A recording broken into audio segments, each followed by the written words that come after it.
Tertuliano. Meu boa tarde aí para todos e todas. Hoje é dia 1º de junho de 2012, sexta-feira.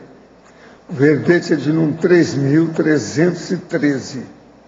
Ele tem 5 páginas, 72 logias e 22 máximos. Eu destaco aí a divisão do detalhismo, que tem 13 máximos. O tema é autodecidibilidade. A especialidade é decidologia. Quem redigiu o verbete com muita classe é a nossa veterana, professora Neida, que está ali hoje, assessorada aí por uma turma braba. Definição. A autodecidibilidade é o atributo, qualidade, faculdade, propriedade, característica, condição ou capacidade de a consciência, com sim ou com siex, realizar escolhas pautadas pelo autodiscernimento. A priorização do PEN dos autopensenes. A eficácia dos autopensenes retilíneos na tomada de decisões. A intencionalidade sadia de quem procura acertar. A ausência de subterfúgios. A busca racional dos melhoramentos pessoais. A inteligência evolutiva. A interassistencialidade. Os momentos cruciais da mega decisão. O ato falho de atribuição da responsabilidade pelas autoescolhas aos outros. A insegurança pessoal. Os conflitos de interesse. A idealização das escolhas. Eu li apenas um pedaço.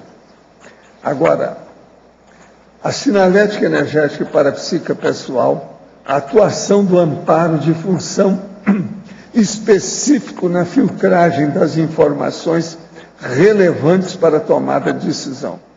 A possibilidade de as decisões cotidianas qualificarem a ficha evolutiva pessoal. Agora, na argumentologia, nós temos aí o tópico sobre taxologia, com 21 especialidades da conscienciologia e possíveis decisões otimizadoras da alta evolução. Vale a pena ver isso aqui. Agora, na remissiologia dos 15 verbetes, nós destacamos 5. Autoridade vivencial, autodecisão crítica, autodecisor, autossuficiência evolutiva e resolução prioritária. A frase enfática está perfeita. A maturidade intraconsciencial e o autodiscernimento teático tornam inequívoca a utilização racional e inabalável da inteligência evolutiva, expressa na coerência das decisões cotidianas. Você identifica a qualidade, a extensão, a profundidade, a influência e os resultados das autodecisões cotidianas? Em você, o autodiscernimento é expresso nas escolhas evolutivas pessoais? A bibliografia específica tem uma fonte. Agora, aqui a mega análise com João Paulo, nós temos 20 itens. Escolha, firmeza, coragem, posicionamento e vontade. Autoconsciencialidade, autoassertividade, auto-ortopensialidade, evolutividade, intencionalidade. Ação, autopriorização, autodeterminação, resolução, deliberação. Perseverança, autoconfiança, decidologia, discernimentologia e intraconscienciologia. Agora aqui, o verbete do dicionário Arquipara Percussienciologia. O argumento é omni-analítico-lógico. Vale a pena ver na argumentação os itens e as nuances de observações que nós estamos falando. Agora, questionamento. Sugiro a seção conscienciometologia para os verbetes, associando o verbete a uma das folhas de avaliação do conscienciograma. Propõe também que todas as seções questionologia sejam incluídas na versão ampliada do conscienciograma, que está em elaboração pela Consul. Quem está dando aí é o nosso professor William Brever. Agora, a verbetógrafa, fatologia, linha 3. Em meio a tantas escolhas que hoje nos são oferecidas, como otimizar os momentos cruciais da mega decisão sem cair em mata-burro? A gente sabe, né, que tomar uma decisão crucial é um momento importante, aquilo que vai definir, às vezes, o momento evolutivo da pessoa, né? Mas o que é básico? A pessoa não esteja sempre lúcida, priorizando sempre a lógica e a racionalidade. Tanto que aqui na definição a gente colocou, né, realizar escolhas pautadas pelo autodiscernimento. A gente sabe que o autodiscernimento vai depender do nível de cada um. Por exemplo, lá em casa eu tenho beija-flores, não tenho gato nem cachorro, mas tenho beija-flores. O nível de discernimento dele é diferente do gato, é diferente do cachorro, é diferente do meu, né? Então vai depender da condição da pessoa. Mas o importante é que ela tenha sempre como base essa lógica. O que ela quer, como ela quer e para que ela quer. Utilizando técnicas para isso. Nós temos alguma sessão aqui. Como saber que uma decisão é realmente a mega decisão? Como realizar o autodestravamento definitivo? Para a fatologia, linha 8. É que, na verdade, assim, ó, cada caso é um caso. Como saber se ela é a mega decisão? Às vezes, a mega decisão daquele momento é um. Do momento seguinte, vai ser outro. Então, a pessoa vai ter que analisar, naquele contexto, qual que é a mega decisão daquele momento evolutivo. E como é que ela não vai cair em mata-burro? Também, aquilo que foi falado antes, né? A pessoa priorizando pelo autodiscernimento. Sempre tendo lógica, analisando o que ela vai querer, para que vai servir, o que ela está buscando, se vai ser útil na sua evolução. Na penúltima linha da fatologia, página 12, você pode compartilhar suas experiências pessoais sobre o penúltimo item, o equacionamento racional e lógico das priorizações? Quais técnicas você aplica para equacionar suas priorizações? A propósito, não existe vírgula entre as palavras lógico e dá, se nós já arriscamos isso aí. Tá. Então, o equacionamento racional e lógico das priorizações. O que acontece? No meu caso, eu costumo fazer uma listagem daquilo que é prioritário para mim. Eu até trouxe aqui um modelo que eu costumo fazer, que é bem básico, né? Que a gente costuma chamar de técnica da madrugada, ou técnica do qualquer horário que a pessoa possa ficar em silêncio, né? Contratar o amparo e estabelecer um padrão, um campo, trabalhar com as energias e ver o que ela vai priorizar. Então, por exemplo, eu não sei o que é prioritário naquele momento. Muito bom, eu vou colocar no papel o que eu vou querer. Esse aqui é meu modelinho básico, gente. Nada difícil, né? E eu coloco, por exemplo, decisão A, prós e contras. Então, faço nas duas colunas e coloco assim. E coloco também isso.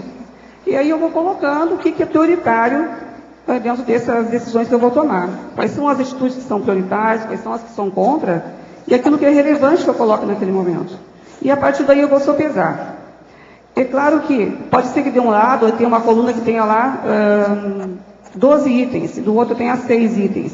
Não significa que eu vá me basear na quantidade daqueles elementos que apareceram nas minhas priorizações. Eu estava comentando com a professora Rosa há pouco tempo, que quando eu estava para me aposentar, né, eu sopesei se aquele era o momento de eu me aposentar ou não. Eu poderia, se quisesse, continuar trabalhando, né? Aí o que acontece? Na hora que eu coloquei os prós, eu tinha uma folha cheia de prós para continuar. E tinha poucos itens contra. Só que na hora que eu olhei assim, o que me chamou a atenção? É que os itens que eu deixaria de fazer em relação à minha evolução eram mais relevantes que aqueles que eu manteria trabalhando. Então, às vezes, o aspecto da quantidade não é relevante da qualidade. Então, a gente tem que sopesar também a condição das prioridades, que são positivas, né? São quantitativas e qualitativas, dependendo do momento. Refletindo sobre o que explicou, realmente a lógica, quando afirma que a irritabilidade está associada à conflitividade. Percebo que a conflitividade está associada à questão do controle e estreitamente relacionada ao meu trafor, que é a liderança. O controle, até certo ponto, é sadio, faz parte do atributo do líder. Estou certa? O que recomenda? Estudar, realizar, para tornar o controle algo normal e sem excesso, pois assim percebo que irei sanar o problema da irritabilidade. O que você acha? Pode repetir, por favor? O caso todo é o seguinte: a pessoa quer saber qual a relação da irritabilidade com a conflitividade. E como é que ela acaba para diminuir a irritabilidade? Eu penso que primeiro, né, ela vai ter que estudar. Primeiro, o que eu acho? Na hora que a pessoa vai tomar uma decisão, ela tem que se conhecer. Então, tudo começa com a autopesquisa, né? Vai ter que saber quais são as condições que levam ela a ser irritada, que levam ela à irritabilidade, e quais as condições que ela pode otimizar. Então, primeiro passa pelo autoconhecimento.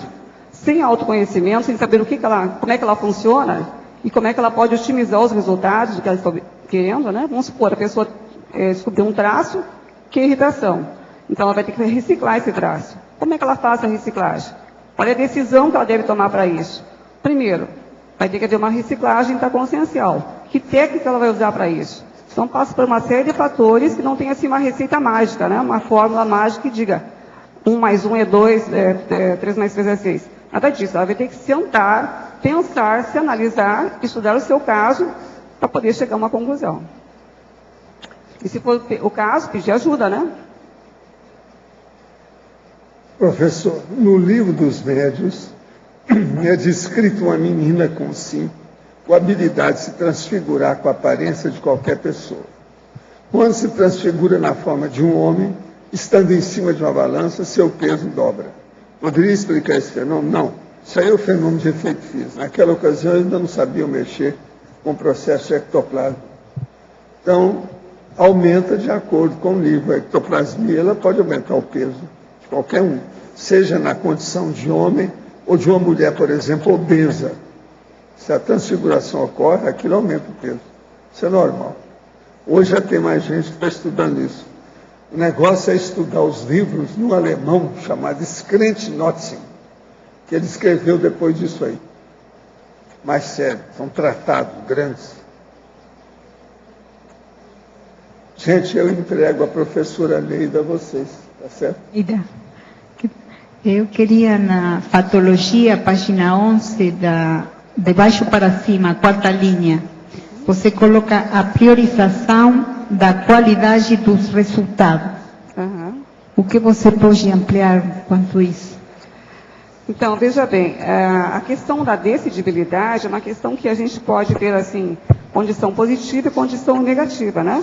Quando a pessoa vai priorizar pela qualidade dos resultados, ela vai ter que fazer uma análise daquilo que ela quer, como eu estava falando aqui da minha técnica que eu uso, né? Mas pode usar outra, nós temos aqui listado várias técnicas, e vai saber o que eu quero, para que eu quero e como eu vou conseguir isso.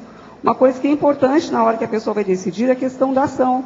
A pessoa decidiu algo, ela vai tomar uma atitude, né, e vai colocar em prática aquilo que ela decidiu.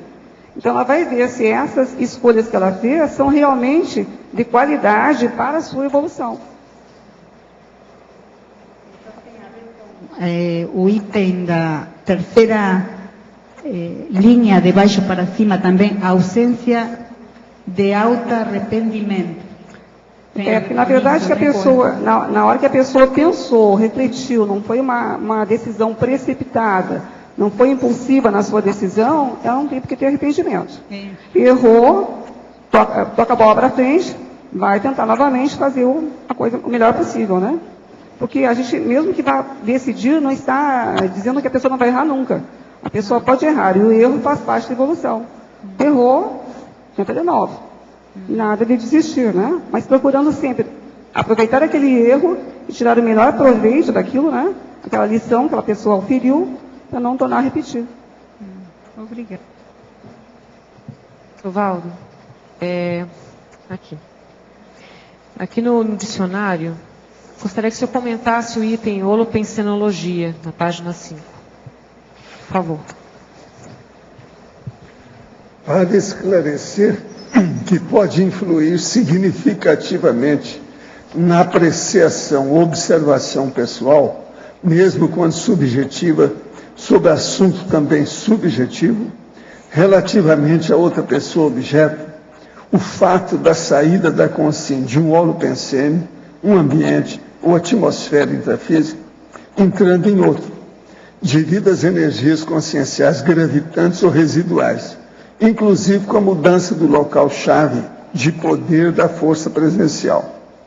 Então você vai ver aqui o seguinte, que A pessoa, para ter uma cognição, uma percussiência, ela ter conhecimento das realidades em torno dela, em primeiro lugar, se ela domina mais as energias, ela vai entender melhor as coisas. Por quê? Tudo que você faz é através das energias. Aquilo que você pensa, que é o pensene, a ponta dele é N, é da energia. Então, veja, uma pessoa está aqui no ambiente. Aí ela tem um certo nível de domínio das energias nesse ambiente. Então, a força presencial dela tem um determinado percentual. Ela sai dali. Ela pode ficar num lugar igual, um lugar pior ou um lugar melhor. Tudo depende dela se entrosar com o holopensene. Esse entrosamento é feito pela energia. Aí é que aumenta a percussiência, a inteligência, a lucidez da pessoa. É isso que a gente quer mostrar. Agora, é preciso de trabalhar, né? E como eu estou falando aqui logo em seguida, precisa ter muita heterocrítica da situação de fora e a pessoa ter heterocrítica com o fôlego que ela tem com as energias. Então, por aí você vê como é importante o EV, o estado vibracional. É seríssimo. No holopensene mais opressor, por exemplo, a pessoa teria a tendência além de ter diminuído um pouco, menos expressiva a sua força presencial, ela teria menos percussiência ou teria menos capacidade de elaboração crítica? Aí depende qual é a assimilação que ela tem com o ambiente. De que modo que ela é. Quanto mais a pessoa dominar o ambiente, mais força presencial ela vai ter ali. É aquele negócio do campo. Se o campo é seu, você sabe tudo. De que lado que tem sombra, quando é que venta, o sol, como é que inclina. Você domina o campo. Isso é muito usado na questão esportiva, né? É preciso a pessoa ver a força presencial de acordo com o local. E eu aí estou falando aqui do local de poder. Que isso aí é importantíssimo. Entende? Como é que a pessoa escolhe esse local chave de poder da força presencial? É onde a pessoa se manifesta melhor. Entende? Professor, aqui. A gente pode dizer que toda doença é anticosmoética? Até um certo ponto, em tese, você pode. Mas é preciso examinar com calma. Porque às vezes uma pessoa pegou uma doença porque estava servindo os outros. Então ela foi contagiada pela doença que ela estava dos assistidos. De modo tem que ir com calma com isso. Agora, em tese, se você for pensar que toda doença é uma alteração negativa, é anticosmoética. Você está entendendo? Se for pensar nisso. Sim. Então, por exemplo, uma patologia, ela não é homeostática. Uma patologia, ela é nosográfica. Ela é anticosmoética, ela é antievolutiva, ela é regressiva. Entende? Tem que ver o modo de abordagem. Isso foi motivo de um debate lá entre os consciencioterapeutas e a gente não chegou a uma conclusão. Pois é. E outra coisa que eu queria perguntar ao senhor, como é que a gente pode ajudar uma pessoa a superar um vício? Qualquer que seja o vício. Como é que é? Vício. Como ajudar uma pessoa a superar um vício? O vício é mostrar para a pessoa que aquilo é processo da imaginação dela. Ela está sendo levada, está entendendo, pela imaginação. E ela tem que usar a inteligência, a decisão, isso que a Neida está estudando, a autodecidibilidade. Tem que ser inteligência, isso é que determina a inteligência. Agora, a pessoa que está indo no bico, por exemplo, fumar, eles arranjam a desculpa de que isso é uma necessidade bioquímica. O corpo precisa, conversa fiada, isso é vício de imaginação. Se a pessoa quiser, ela deixa na hora. Eu já vi muita gente falando assim, não fumo mais, a partir desse momento, nunca mais fumou. Às vezes ela fumava 17 anos. Pois é, mas aí depende da vontade da pessoa. Aí é da decisão. decidibilidade, é determinação. Falta hormônio nesse povo. Falta testosterona. Então a gente ajuda tentando... Então o vício é justamente isso, o mau hábito. Entende? É o desvio, vamos dizer, regular ou habitual. Um desvio, por exemplo, que é uma rotina na vida da pessoa. Isso é que é o vício. Então a gente tem que superar essa situação, não pode pensar nisso assim. Agora, tem que falar isso na cara da pessoa. Outra coisa, esse negócio aqui, ó, sabe o que é isso? Vergonha na cara. Fala com ela, ó, você não tem vergonha na cara? Isso é autocorrupção. Sendo autocorrupção, é autoassédio. Você está tapeando a si mesma. Fala bem claro isso. Às vezes ajuda. Agora, ó, esse negócio de vergonha na cara, às vezes é que pega mais. Que a pessoa se sente encantoada, o problema é dela. Ela não pode reclamar de ninguém. Não venha com queixa. Agora, é lógico, se a pessoa chegou, por exemplo, ela virou alcoólatra, o negócio é muito difícil, a única saída que tem é internar, internamento. Tem que internar para a pessoa melhorar, para ela ter então um recurso de fora que vai dar um jeito, porque senão ela vai ter a síndrome da abstinência e vai atacar os outros, ela vai subir pelas paredes, vai ficar furiosa. Às vezes é preciso dar um chega para lá, e chega para lá tem vários nomes, né? Um dos nomes é sossega-leão. Entende? Camisa de Às força. vezes tem que dar, não tem saída.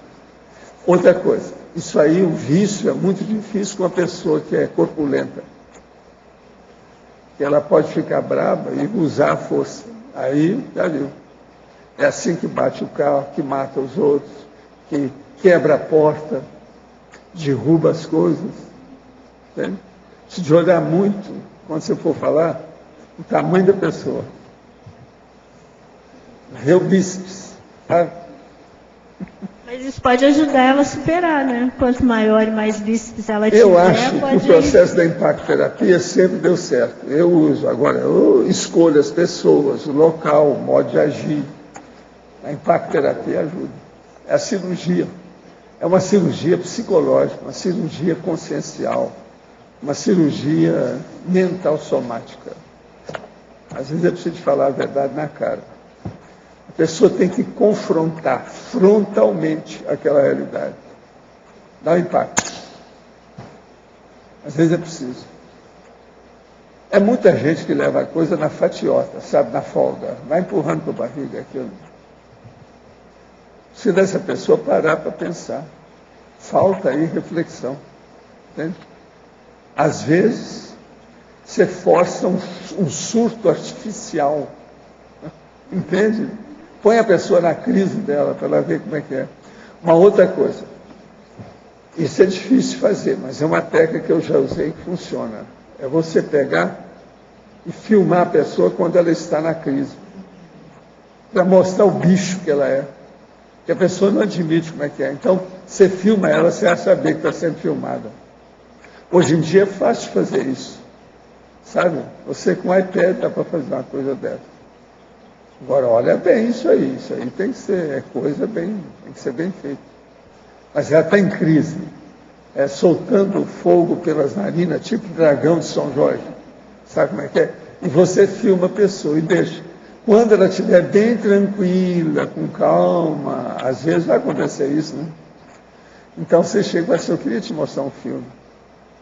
Já viu essa pessoa aqui? Você conhece essa pessoa? Essa é outra, olha aí. Aí a pessoa vai ver que não é ela, que às vezes ela está incorporada, tá? Sabe como é que é? É psicofonia, ela está em crise, aquilo é possessão absoluta. Agora, filme, nesse caso aí, é uma cirurgia, mas tem que escolher, tem que saber, senão a pessoa pode avançar em cima da outra, quebrar a cara, o olho vai ficar roxo, não é bom. Tem que ter muito cuidado. Mas filme é terapia. Quando bem feito. Eu já fiz isso, deu certo. Obrigada. Bom. Tem uma dúvida. Desculpa. Com relação a uma coisa que você comentou outro dia, que é com relação à transmissão do vírus. Eu fiquei com muita dúvida com relação a isso. Porque vocês, Sei, olha, que nesse o aspecto... médico cuidava do menino. O menino estava com câncer na perna. Ele ficou com muita pena do menino. Chegava lá, quase que chorava na frente da criança. Que a criança era linda, fora de séries, uma simpatia, um rapport enorme. Entende? Ele acabou assimilando o câncer do menino. Então, Na família dele nunca tinha acontecido ninguém com câncer. Então, essa interfusão, né, do doente com o não Isso doente. chama-se ectoplasmia. A ectoplasmia, ela cura e mata. Então, Por isso que é que tem tanto homicídio feito por assediador. Isso é ectoplasmia dos caras. Tá. Uma pessoa que tem facilidade de exteriorizar ectoplasma é um perigo. Ela tem que tomar conta disso. Geralmente, quando eu vejo que uma pessoa é muito assim, eu olho demais para ela, converso mais, oriento mais. Porque ela é um carro sem freio. Então, o Uma efeito pessoa que tem muito esponja. ectoplasma, exterioriza aquilo com facilidade e não sabe nada disso, é um perigo ambulante. Tá.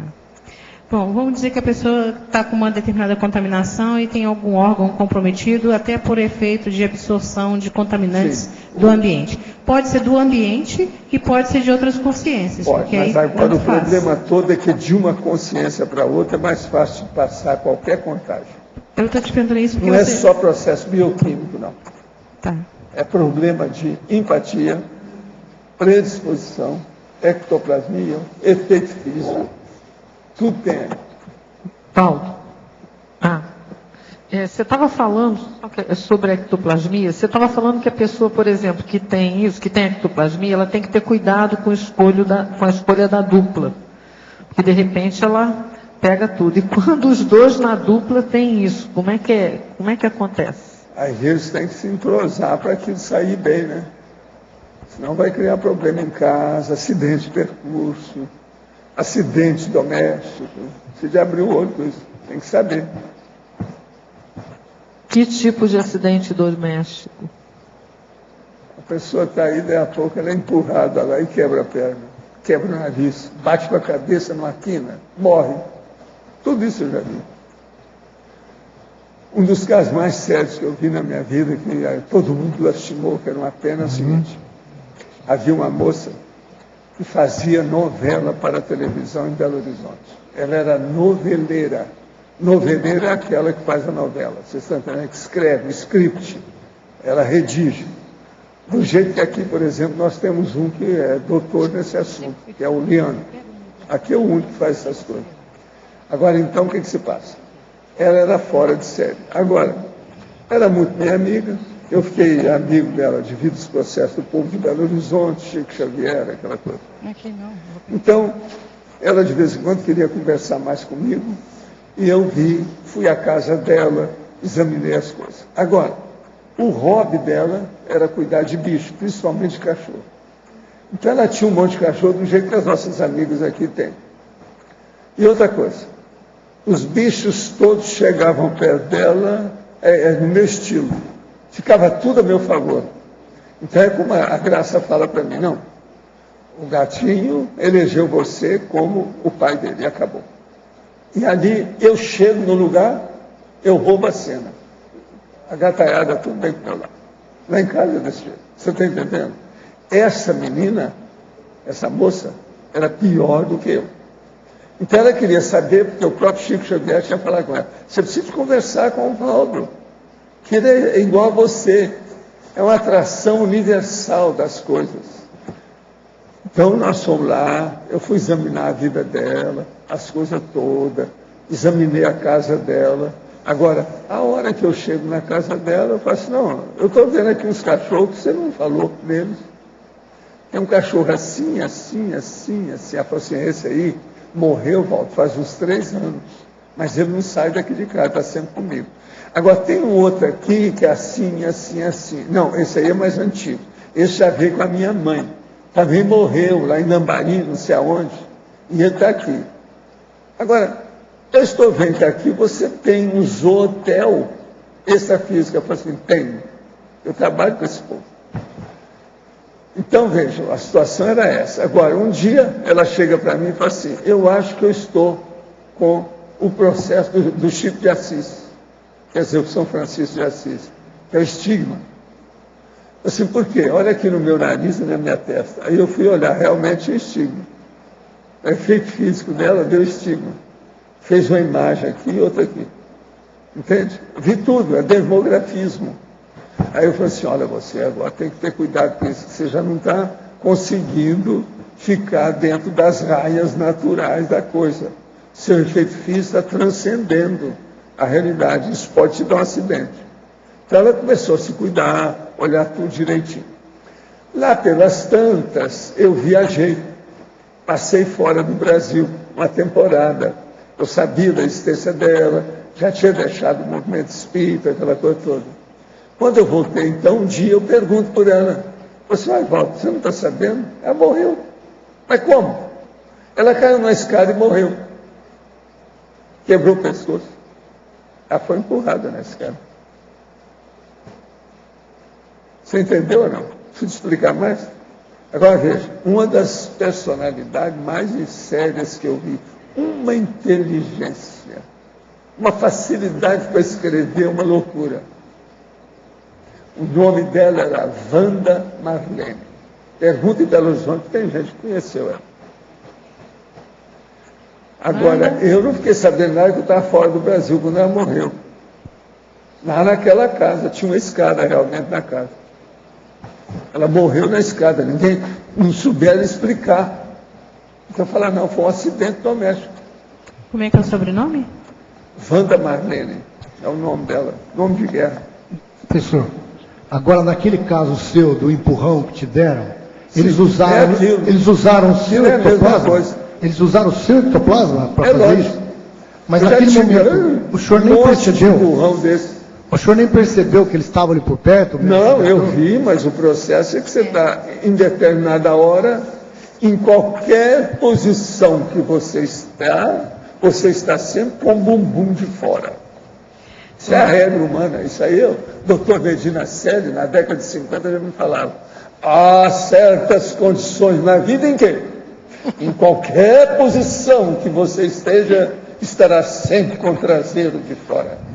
Mas é muito difícil, às vezes, quando isso ele quis dizer, a condição crítica da própria vida. Você está entendendo? Mas o senhor teve sinais que poderia acontecer isso? Não, eu sei disso, mas eu tenho confiança em mim.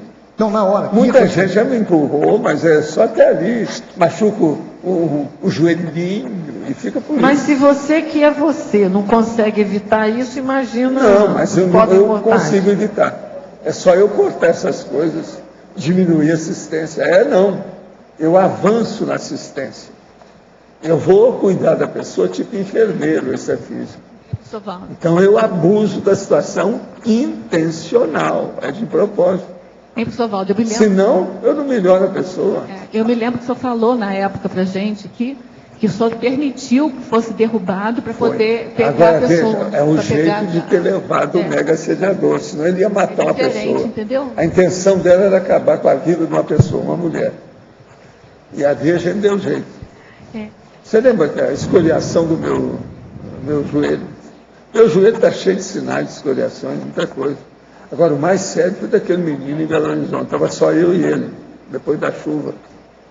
O negócio foi sério. Mas como é que é isso? O senhor deixa ele te empurrar para... Explica esse negócio. Lógico. Não, mas como é que o senhor fez assim? Isso é igualzinho aquele negócio de você chegar, por exemplo, e abraçar uma pessoa que está com a doença contagiosa. Você vai lá e abraça ela. Certo. Uma das coisas mais sérias que tem é o cara, por exemplo, que está com hidrofobia. Você sabe, hidrofobia, ninguém nem chega perto, até os médicos têm medo. Eu chegava e abraçava o cara. Não tem nada, isso aí não mata-se não, vamos devagar. E colocava ele no meu peito e tal. Então, mas a hora que ela empurrou, ela veio para cima ainda ou ela ficou? Consegue? Não, ela empurrou. Na hora que empurrou, eu tenho mais força para dominá-la. Na mesma hora eu encapsulei a pessoa. Ah, porque ela dá aquela fraquejada do boxe, né? Então, que ele dá o golpe e abre a guarda. Gente, chama visgo. Visgo. Abriu a guarda. Já ouviu guarda. falar? O visco. Abriu a guarda. Para pegar passarinho. Pois é. Tem vários tipos para isso. Às vezes é necessário, é o jeito.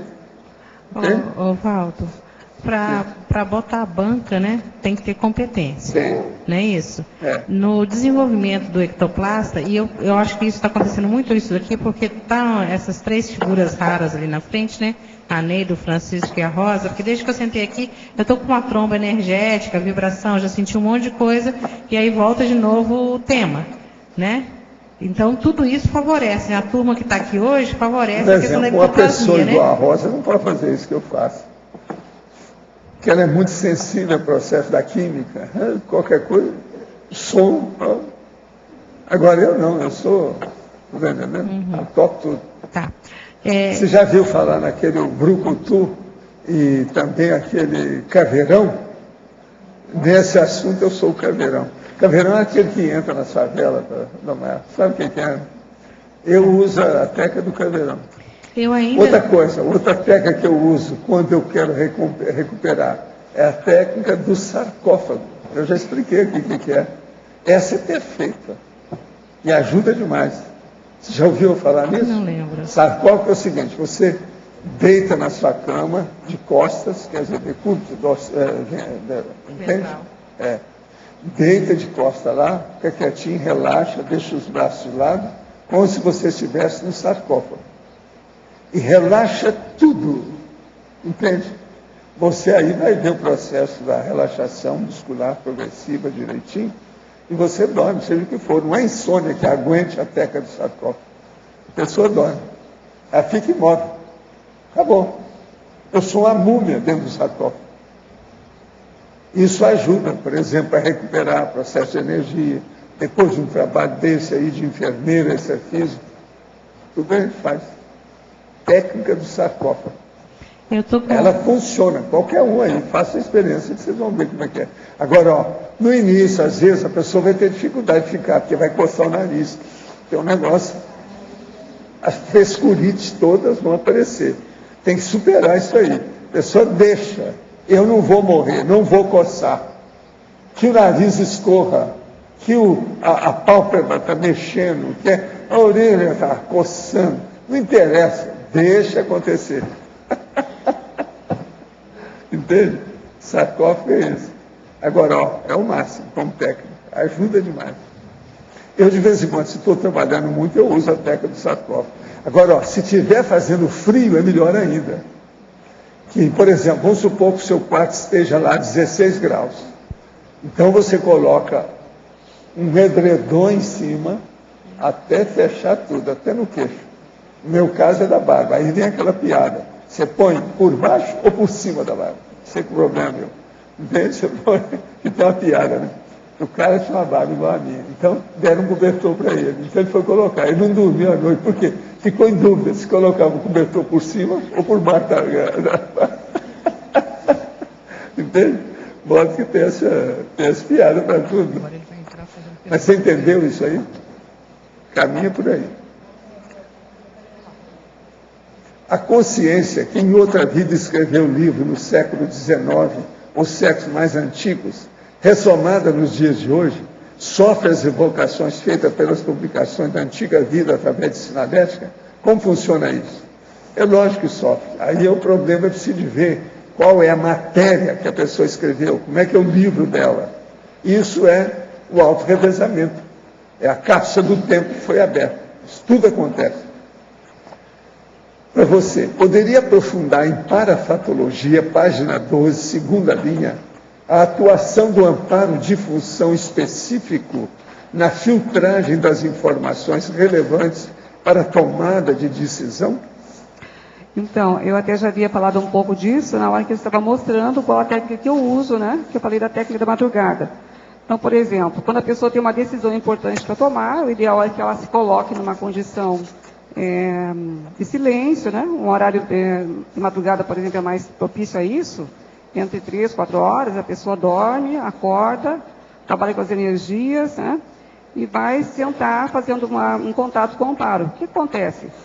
E, neste horário que a pessoa está predisposta a fazer uma reflexão maior, a tomar uma decisão séria, esse contato com o amparador vai ser importante para que ela possa filtrar, receber aquelas informações que vão ser relevantes para ela. Então, aquilo que eu havia mostrado antes, do meu manualzinho aqui, da pessoa como é que pode fazer. Olha que isso aqui é uma técnica, gente, não significa que isso aqui é uma regra, tá bom? Esse aqui é o que serve para mim, pode ser que não sirva para vocês. Então, a pessoa, na hora que faz o contato com o amparo, ela vai ficar mais predisposta a receber informações mais relevantes. Então, depois ela vai fazer uma checagem e ver aquilo que realmente importa para aquele momento da vida dela. Em Fatologia, página 11, terceira linha, de baixo para cima. O livre-arbítrio direcionado às autodecisões. Então, o livre-arbítrio direcionado às decisões. Antigamente, a gente ouvia comentário assim, ó, não se pode tomar decisão, até a Idade Média, por exemplo, né? Quem decidia tudo era o Deus Todo-Poderoso, né? E a gente só decidia aquilo que podia pensar. A partir do século XVII, Descartes, por exemplo, ele colocou que o ser humano ele tinha condição de ter livre-arbítrio, de colocar as decisões dele conforme ele pensava. Então, ele tinha responsabilidade, sim. Então, não era o outro, o senhor, ou não sei quem que era o responsável, era ele mesmo. Depois, mais adiante, outros filósofos também corroboraram essa afirmação. E hoje em dia, pela lógica, né, na hora que a gente faz autopesquisa, na hora que a gente vê que não tem como fugir das nossas escolhas, das nossas responsabilidades, nós vemos que o livre-arbítrio é uma condição específica nossa. Até tem uma condição que fala aqui antes, ó, na linha, deixa eu achar aqui, ó. Aqui na linha 3, de baixo para cima, fala assim, ó, o ato falho de atribuição da responsabilidade pelas autoescolhas aos outros. Ele está para baixo. Depois, na página seguinte, também na patologia, quando a pessoa já tem mais entendimento, racionalidade, né? Tem assim, na linha 1 da página 12. O fato inconteste da intransferibilidade das decisões pessoais. Então, a condição do livre-arbítrio, gente, é uma condição que não dá para descartar. A pessoa ela é responsável por aquilo que ela escolhe. Em fatologia, página 11, sexta linha, de baixo para cima. O estacionamento regressivo. Poderia aprofundar, por favor? Estacionamento regressivo. Aqui, ó. Então, esse estacionamento regressivo é a hora que a pessoa ela é indecisa, ela fica em cima do muro, ela não sabe o que ela quer, né? Até tem aqui na coloquiologia, né? Fala assim, ó, o ato de não ficar em cima do muro. Na hora que a pessoa não sabe o que ela quer, tem uma frase que diz assim, ó, o barco que não sabe para que lado vai, não consegue ancorar num porto seguro, né? Ou então, mesmo que a pessoa esteja num porto seguro, às vezes aquela direção também não é a melhor. Então, vejam bem, na hora que a pessoa estacionou, parou, ela não consegue ter um posicionamento mais evolutivo, né? E o objetivo da pessoa decidir é realmente sair dessa condição regressiva. Por exemplo, uma pessoa constata agora, né? Eu acho que eu não estou bem, a gente ouve às vezes as pessoas assim, eu estou em subnível, é positivo, não sei como é que eu vou fazer. Reflete, faz alguma técnica dessa que a gente listou aqui, ou alguma outra que ela conheça, para que ela veja qual a condição que ela vai tomar a partir de agora, para que ela possa sair dessa condição que ela está vendo que no momento não é a melhor, que é regressiva, né? Neida, oi, aqui do ar. Pode falar. Na página 11, na patologia, terceira linha de cima para baixo, o ato falho de atribuição da responsabilidade pelas autoescolhas aos outros. Você pode aprofundar, por favor? Foi isso que eu estava acabando de falar, Cida, né? Então, assim, é comum as pessoas comentarem assim, fulano é responsável, foi a sorte, foi o destino, foi não sei quem. Eu vou contar uma experiência minha, por exemplo. Nossa, no caso, meu marido está aqui presente. Quando eu decidi vir para Foz do Iguaçu, que eu achei que era o caminho melhor, né? Naquele momento evolutivo, era o que eu tinha que fazer. Então eu pensei assim, ponderei, conversei com ele e falei assim, olha, a gente está assim, naquela época eu estava com 30 e poucos anos de casado, agora estamos com quase 40, né? Eu falei para ele assim, a nossa vida até aqui foi ótima, foi maravilhosa, mas daqui para frente a condição de casamento vai ser isso aí. Só que a minha condição como pessoa, como condição de consciência, o que eu quero para mim, o que eu tenho que aprender, o que eu tenho que fazer, eu não fiz ainda. Então eu depois não posso passar, mas se eu não tomar essa decisão agora, vai chegar uma hora que eu vou culpá-lo. Vai dizer, não fui porque você não quis, porque você não foi junto, porque A, porque B. Então, eu ponderei que a decisão era minha. Não tinha outra pessoa para colocar naquele lugar, para culpar. Então, eu realmente não poderia me olhar no espelho e dizer, olha, de quem é a responsabilidade? Então, foi o que eu fiz, né? Eu acho que a pessoa não pode transferir aquilo que é da sua competência.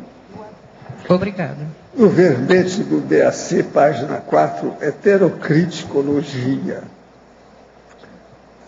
De que modo fazer heterocrítica, cosmoética e profícua, sem ser taxado de arrogante? O caso todo aí da pessoa, ela tem que ver o modo de falar, o timbre, a intenção, as energias que ela usa, que ela emprega, e aí ela pode ver a situação como é que é. Crítica a gente tem que estudar. Existe autocrítica, heterocrítica, a intercrítica, o ricochete crítico, a heterocrítica centrífuga, a heterocrítica centrípeta, enfim, é necessário que a pessoa estude a autocriticologia, ou a criticologia de modo geral, para ver palavras, local, modo, os ademanes, o histrionismo, as atitudes que a pessoa usa para falar, etc. Tal. Isso é muito importante. Se ela fala com boa intenção e usa discernimento técnico, ela não vai ter nenhum problema pela frente, vai assistir os outros. Esse é o caminho. Estou fazendo o curso de assistenciologia e na segunda aula tive forte diarreia. Porém, não deixei de participar. Amanhã terei outra aula e ontem tive novamente a mesma crise, porém iniciou durante a TENEPS. Não alterei minha alimentação e normalmente meu intestino é mais preso, precisando de alimentação equilibrada. O que aconteceu foi alguma assimilação devido à assistência ou não? É normal essas sensações durante a assistência ou não estou desassimilando bem? Não. Quando está fazendo assistência, a tendência é normalizar o corpo todo, as funções e órgãos do corpo. Por exemplo, se uma pessoa tem algum processo de intestino, ela pode falar aí durante 4 horas, não vai acontecer nada com ela. A hora que acabar, é bom ela ir ao banheiro. Isso é a regra de modo geral. Por quê? A energia que a gente usa na assistência, ela equilibra as funções e a fisiologia do corpo. Outra coisa, nós fizemos no SCP-2 uma experiência para ver o processo de radicais livres e envelhecimento. Então, para nós, ficou provado lá, com essa pesquisa, com dezenas de pessoas, que quando a pessoa ela está num campo de energia positiva, o envelhecimento para. Os radicais livres não funcionam, nada disso funciona. Então a pessoa para com o envelhecimento. Por isso, se você mantém o holopensene adequado, a tendência sua é melhorar o problema do vício do corpo humano. Há uma homeostase.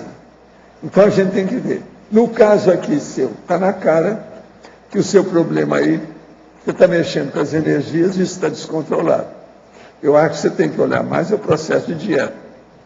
Para abrir o intestino, ou pelo menos para a coisa funcionar direito, use a ameixa preta cristalizada. E para fechar, você usa banana cristalizada. Coma isso com uma coisa, pondera a outra. Agora, se você quiser, faz as duas coisas. Come a ameixa e come a banana. Vamos ver o que acontece. Oi, Neida. Não, porque às vezes a pessoa precisa de ver, até ela ajustar o problema dela. Agora, tem que ver o que é que tem, qual a dieta, com calma.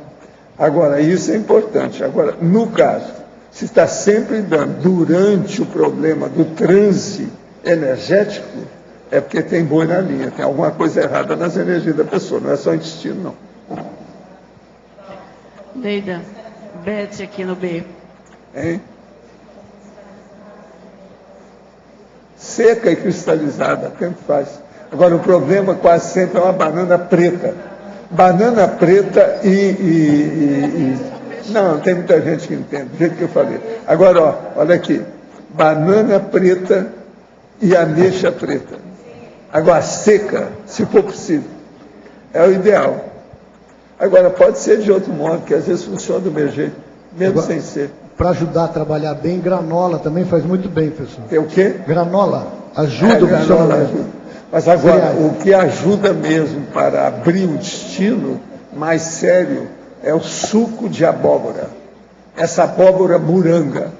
A pessoa pega um copo desse, ó, em jejum e toma no liquidificador a abóbora que se liquefez.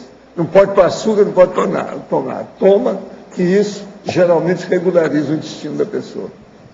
E não é indigesto, não, abóbora. Pelo contrário, tem gente que vai gostar disso, vai querer tomar toda hora, e não pode. Porque senão aí pode dar até diarreia mesmo com o tempo. Entende? Que é gostoso. Moranga, essa redonda, aquela abóbora redonda, aquela deixa de molho, é isso? Deixa de molho quieto ou bate? Hein? O senhor bate ela ou deixa de molho? Não, faz na hora, lá você bate ela na hora. Bate, né? Sem casca. Põe no liquidificador. Sem casca? Sem casca. Não, casca a gente não deve comer de nada.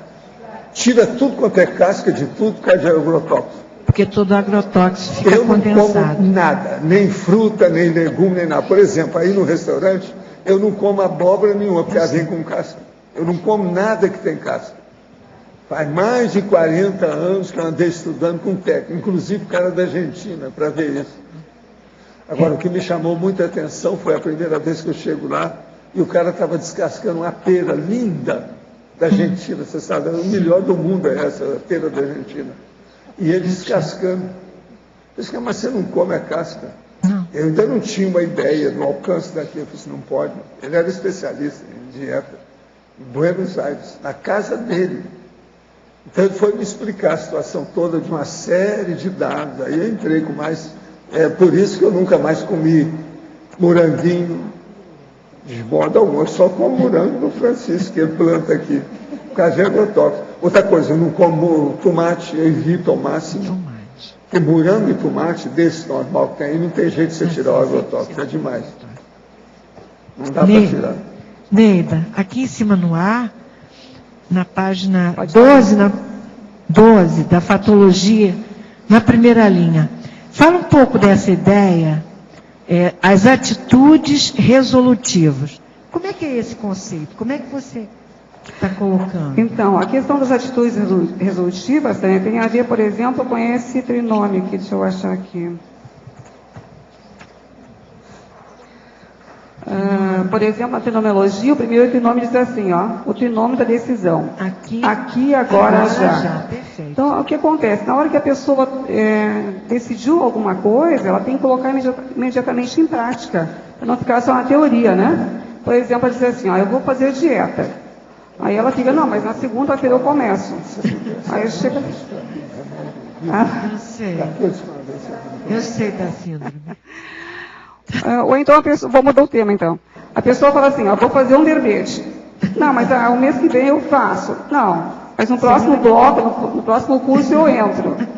Tá? Então a pessoa tomou uma atitude, ela tem que levar direito, resolver. Entendeu, Daniel? Tá bom? Então, Neida, a Beth aqui. Pode falar, Beth. Na página 12, em parafatologia. Da 4ª para a 5ª linha. Os problemas de autodecisão enfrentados pelos alunos de curso intermissivo no planejamento da ressoma. Você poderia ampliar? Você tem alguma rememoração, algum experimento desse? Não é que eu tenha rememoração, mas eu deduzo, né? Pelo que a gente está estudando a respeito disso aí. O seguinte, na hora que a gente chegou ao curso intermissivo, e a gente vai conversar com o evoluciólogo, vai ter a orientação dele, que tem a ver com o próximo item aí, depois, assim, a repercussão. Não, na outra linha, a autodecisão sábia de acatar a orientação dos evoluciólogos no planejamento da próxima vida física. Quer dizer, a pessoa está lá e aí, vamos supor, o evoluciólogo fala assim, olha, você tem essa possibilidade, né? Vamos supor que a pessoa não acha tão bom assim, ela vai ter uma família lá, vai ter problemas com pessoas que ela vai ter que recompor no passado e ela vai pensar assim, mas não tem outro jeito. Ele fala, tem a outra ali, né? Tem 2 problemas, mais isso. A pessoa entre A e B, ela vai ter que escolher, né? Então, eu penso que esses são os problemas que a pessoa vai ter que decidir. E baseado na informação que ela recebe dos evoluciólogos, que é a questão da irresistibilidade, que a gente tem mais adiante colocado aqui, gente, eu acho que não tem como ela não ceder ante os argumentos de uma pessoa que é mais lúcida, né? Certo. Valeu, Neida. Parabéns para mais um verbete. Obrigada. Neida, eu queria te perguntar, página 12, na parafatologia, da quarta linha de baixo para cima, a repercussão multidimensional nas autodecisões. Então, a repercussão multidimensional nas decisões. Então, olha só... Qual tem sido para você? Que experiência? Então, não é que tenha sido para mim, eu acho que é para qualquer um de nós, né? Tem uma frase que o Turvaldo fala, que sempre que é o bater das asas da borboleta, reflete no oceano, né? Então, qualquer decisão que nós tomemos aqui, ela vai repercutir multidimensionalmente em qualquer aspecto. Vamos supor, vai repercutir no meu grupo evolutivo, vai repercutir no local onde eu estava, na minha paraprocedência, vai repercutir nas consciências que estão ao meu redor, vai repercutir também nas consciências que estou reconciliando, tanto física como extrafísica. Ela vai pensar assim, olha, essa Nida está fazendo esse processo de mudança, se alguma coisa está melhorando para ela, eu também quero melhorar. Então, eu acho que essa questão assim, da repercussão multidimensional das escolhas tem a ver com o processo que acontece ao redor. E isso aqui, para mim, tem sido uma coisa assim, perguntou da minha experiência, eu posso dizer assim, ó, eu percebi que na hora que eu fiz mais reciclagens intraconscienciais, que eu mudei alguns traços que eu identifiquei, que eu sabia que eu podia mudar naquele momento, eu tenho outros para mudar, mas naquela hora eu percebi que pessoas com as quais eu deveria fazer algum acerto nessa vida ainda, as próprias pessoas se aproximaram. Elas chegaram e as coisas foram acontecendo de uma forma muito prática, né? Então, eu acho que isso repercute, né? Aparece ali o resultado daquilo que a gente está fazendo. E na penúltima você coloca a irresistibilidade diante das oportunidades integradas ao maxi-mecanismo evolutivo. Então, foi essa condição que eu estava falando para a Beth ali, né? Na hora que ela perguntou a respeito da condição das autodecisões dos alunos do curso intermissivo, né? Que eu falei que existe essa possibilidade, né? Então, na hora que o evolução coloca para nós as opções que a gente vai ter aqui no intrafísico, e a gente não tem como escolher, não, eu vou querer essa aqui, né? Até posso estar muito lúcida e dizer, não, está tudo bem, essa aqui está bom para mim. Mas no meu nível evolutivo, na minha lucidez, eu vou depender de uma pessoa mais lúcida que eu para me orientar. Então, a questão da irresistibilidade é a questão assim que não tem como tu não resistir a uma interferência maior de uma pessoa mais lúcida. É como se ela exerce uma influência maior sobre isso. Tem verbete sobre isso. E tem um verbete sobre isso também. Eu estive contando aqui, eu acho que dentro de todo o verbete tem mais de 20 citações de verbetes anteriores. Então, quer dizer que a gente vai aproveitando a ideia e vai desenvolvendo, né? Oi, Neida, aqui em cima na letra A. Pode falar, Dalma. Na página 12, em detalhismo, como que é o princípio da lógica cosmoética? Você pode também exemplificar? Princípio da lógica cosmoética. Na quinta linha. O princípio da lógica cosmoética. Aí, esse princípio da lógica cosmoética, eu acho que nada melhor para exemplificar do que aquele princípio de que aconteça o melhor para todos, né, Dalga? Isso aí, na hora que você tem esse princípio, você está desejando o melhor para todo mundo. Acho que a cosmoética mais ampla é essa, né? Sim. Ok, obrigada. Neida, oi. Tem alguém na frente? Posso falar? Oi, aqui. Na página 12, para a patologia, a segunda linha, a atuação do amparo de função específico na filtragem das informações relevantes para a tomada de decisão. Como funciona isso? Nós já tínhamos comentado esse item, mas a gente pode repetir. Não é que existe assim uma norma fixa para isso, né? Mas o que eu percebo, no meu caso? Que na hora que a gente vai usar uma técnica para tomar uma decisão, você vai se colocar disponível, né? Para que o amparo, junto contigo, possa te informar, ajudar no que for o melhor. Então, você estando disponível a isso, o que vai acontecer? Você vai receber as informações com mais clareza, vai ter mais lucidez, vai poder avaliar melhor. Não que você coloque tudo na mão do amparador, né? Aí tem aquelas pessoas que falam assim, não, mas o amparador falou isso. Não, mas o amparador falou aquilo. Aí vira uma gurulatria, uma dependência, né? Toda decisão é tem que partir da pessoa. A pessoa pode usar como referência, mas a decisão vai ser dela. Então, essa filtragem das informações, no caso, é minha. Eu filtro essas informações que vão chegar. Bom? Levando em conta que nossa vida, todas as pessoas que temos contato hoje, já tivemos no passado, De que modo é considerado quando ele é visual, ou só de ouvir falar de alguma pessoa, ou somente quando o contato é mais direto? Como se iniciou o primeiro contato na evolução, já que sempre tivemos contato antes? Pode ser na época das bactérias, dos infusórios, não é isso? Ou na época que você era uma ameba. Tudo é possível. O urubu observa bem qual é a sua inter-relação com a outra pessoa. Relacionada à ectoplasmia, se a consciência tiver câncer, ela pode transferir conscientemente o mesmo para alguém despreparado para psiquicamente? Poder pode. Eu acho que tudo é possível em matéria de transmissão quando coloca o ectoplasma na situação. Seja na doença ou na alegria. Não é isso? Tudo é possível. A verbetógrafo. Taxologia, página 14, item 3, comunicologia. De que aplica a autodecidibilidade interlocutória nas conversas informais fora da CCI? Pode repetir o número, por favor? Taxologia, página 14, item 3, comunicologia. De como que eu aplico fora da... Fora da CCCI. Tá. Eu penso assim, ó, que a condição da TAG, gente, ela não é feita somente dentro da CCI, não. Vai depender das palavras que a pessoa usa, né? TAG significa tarefa de esclarecimento. Então, por exemplo, na hora que eu tenho uma pessoa, vou pegar uma coisa bem básica, uma pessoa que trabalha comigo, né? E aí está fazendo uma coisa que eu não acho muito adequada, eu vou sentar com ela e vou explicar, olha, você está tendo esse posicionamento, mas quem sabe se você avalia dessa forma? Veja bem, dessa forma, e vou colocar todo o meu posicionamento, né? Eu estou esclarecendo a pessoa que aquela posição que ela está tendo naquele momento não é o adequado. Ela vai refletir, ela vai ver se é ou não. Eu vou dar um exemplo assim do que eu estou falando. Teve uma época que nós tínhamos uma moça que trabalhava conosco, e ela era bem jovem, né? E nós costumávamos sempre ter em casa de chocolate. E aí eu ganhei do Francisco uma vez uma caixa de bombom, que era especial, né, que eu tinha ganho, e eu guardei no roupeiro. Sempre tinha assim o que ela podia comer, o que ela quisesse dentro de casa, nunca houve essa restrição, né? Mas o que acontece, de repente comecei a ver que meus bombons estavam diminuindo, né? E ele não come bombom. Aí eu perguntei, o que aconteceu com os bombons? Não, eu não fui, não. Sabia que ele não era, né? Só tínhamos eu, ele e a moça em casa. Eu fui conversar com ela, escuta, o que está acontecendo? Eu não resisti. Entende, gente?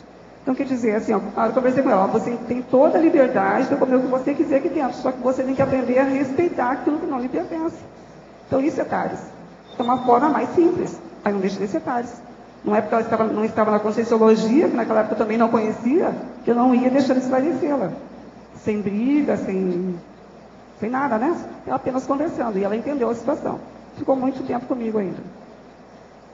Gostaria que o senhor explicasse por que nós, da CCCI, mesmo sabendo da importância do parapsiquismo, voluntariando há mais de 10 ou 15 anos, morando em Foz, participando das atividades do CAEC, na CCCI, tendo curso intermissivo, até macrosoma, a pessoa não lembra da sua real condição de consciência existencial.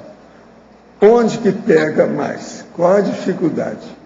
Eu acho que o melhor é você cuidar mais do EV, fazer mais assistência e não perder o megafoco. Porque o processo aí mostra que antes a situação estava um pouco pesadinha. Mas outra coisa, a primeira coisa aí é a desorganização. Está na cara que tem uma desorganização básica. O pretinho básico é a desorganização.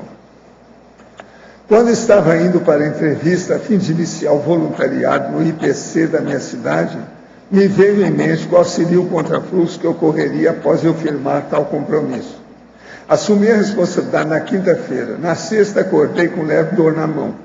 No sábado à tarde, a parte superior da minha mão direita inchou de maneira inexplicável. Isso poderia estar ligado com o processo ectoplásmico ou seria simples contrafluxo devido à minha decisão? Tudo é possível. O problema seu é estudar o processo. O senhor falou sobre o encapsulamento da consciência que o derrubou. Poderia explicar melhor como encapsular uma consciência como esta e também outra consciência? O problema todo é você ter confiança nas suas energias, na sua intenção positiva de ajudar a pessoa e envolver essa consciência, seja consciência ou consciência, com as suas energias. Agora, aí quase sempre, se a intenção é boa e está fazendo assistência, há um processo de amparador extrafísico que ajuda, e isso aí potencializa o trabalho. A situação fica melhor. Agora, o que você queria falar? Meia hora aí que o povo não deixou. Fala lá. Por aí eu sou Brade. Bem, a gente estava comentando no início sobre ectoplasmia. Eu tive um episódio que, assim, eu vi os amparadores tirando ectoplasmia minha. Após esse episódio, eu comecei a perceber várias vezes que isso acontece. Isso é comum acontecer? Como é que acontece com você? Qual a média da ocorrência? Cada 2, 3 dias. Às vezes eu estou sentado na mesa do escritório fazendo coisa corriqueira. Eu começo a sentir isso aí, ectoplasmia pelas mãos. Pois é, mas aí agora o seguinte, te dá ressaca depois disso? Não, nunca. Então é positivo, você está ajudando os outros. Nunca. É por aí, o trabalho é esse, seu serviço, vai em frente. Agora tem outra coisa bacana. Agora, seria bom você ler o manual da Tenex. Já leu? Não, eu já sou praticante há 1 ano. Ah, já? Já. Então, era essa outra dúvida que eu tinha, porque assim, o senhor sempre comenta que o bacana é a pessoa ter um nível equilibrado de energia. Tá? Comenta dos 5% ou 90%. Eu tenho, é claro que assim, a doação tem dia que depende, vai variar, vai ser mais, isso aí a gente compreende. Agora, o que é você estar com 5% de energia? É você ter uma energia disponível para fazer assistência. Você, então, é uma pessoa naturalmente doadora. Você não é mão de vaca, você não é pão duro, você não faz a unha aqui, ó, por cima. Você tem a mão aberta, você ajuda os outros. Então isso é que é a coisa mais séria. Bacana, eu fiquei intrigado com isso, porque assim, tem dia que eu não sinto praticamente nada de esterilização, tem dia que está bastante denso o trabalho. Pois é, vamos trabalhar com a história. Agora, se você já está trabalhando com a Tenex, o seu amparador de função vai inspirar você em trabalhos maiores, aquilo vai ampliar. Agora, na mesma linha, o senhor, trocando um pouco aí para a OFIEX, o senhor tem dito várias vezes assim que às vezes a OFIEX ela pode ser uma cabine telefônica. Mas qual a necessidade de uma OFIEX ser uma cabine telefônica? Prender uma pessoa. Ela está encapsulada lá dentro, uma consciência. Ah, entendi. A capítulo? Tá. Entendeu? Capisce. Agora, o que é que tem? Às vezes pode ser um campo de concentração, como se fosse um campo de futebol, mas livre. Ok. Que às vezes pode ter 50 consciências. Tá. Estou fazendo um exercício de hipótese tentativa. O senhor fala que às vezes os amparadores levam a consciência lá para ser atendida. Como é que é essa manutenção? Não é de às vezes, não é sempre. Tá, ok, desculpa. Mas assim, como é que é a manutenção dessa consciência ali dentro da OFIEX? Geralmente é consciência que tem assimilação mais comigo, que sou a consciência, e com o amparador também da OFIEX. Então há um rapport, há uma afinidade, uma empatia. Isso aí cria já um clima, ou seja, esse clima nós chamamos de holopensene extrafísico, que ajuda a fazer a assimilação e também o acolhimento dessa consciência. Okay. Agora, ela às vezes precisa de ir para uma câmara de reflexão, aí é a cabine telefônica. Ela vai refletir sobre aquilo que a gente fala para ela, depois você aparece lá, a conversa já está melhor. Agora, depois, ela é encaminhada para um local de convalescência, para ela recuperar a situação. Então, com essa colocação, a OFIEX não seria, então, só uma sala? É uma enfermagem. É um local como se fosse uma enfermaria. Por isso que eu estou falando, ela pode ser pequenininho, pode ser enorme. Às vezes, a OFIEX, de um dia para outro, se transforma num hospitalão. E ela se molda às necessidades da assistência que é feita. E aquilo é um processo de um bolsão interdimensional. Por mais que os assediadores queiram chegar lá, eles não vão. Não tem jeito. Ela é inacessível assediador. Tá, mas ela é uma bolsão, mas o que eu tenho ideia é que seria o quê? Tem um lado de dentro e um lado de fora. Não, é um bolsão. Um bolsão. As pessoas, por exemplo, você ainda não deve ter lido o que eu já escrevi e já expliquei isso demais. O que são os assediadores de OFIEX? O caso é o seguinte: a gente começa a trabalhar com as consciências. Tem muita gente necessitada, cheio de conzel, cheio de gente alterada da baratosfera. Lá pelas tantas, às vezes cai um peixão na rede, um mega assediador. A hora que aquele peixão cai na rede e ele é encaminhado, ele muda, até ele passar no período de transição de convalescência, ele não vai ter noção e nem vai ter contato com a sua caterva, quer dizer, a sua quadrilha, os elementos da sua máfia. Então esses mafiosos todos vêm até onde que ele sumiu. Aí eles chegam para mim aqui e vão ver, né? Ele sumiu perto dessa casa desse homem. Ele deve estar por aqui em algum lugar. Você está entendendo? Esses são aqueles que ficam rondando a gente para achar onde é que está, porque eles se sentem viúvos e órfãos, que perderam, estão acéfalos. A cabeça desapareceu, que é o líder, sumiu. Okay. Entendeu? Entendi. Agora, eles não conseguem, nunca, em todos os anos que eu trabalho com isso, nunca nós tivemos problema com nenhum assediador de vida ao FIEX.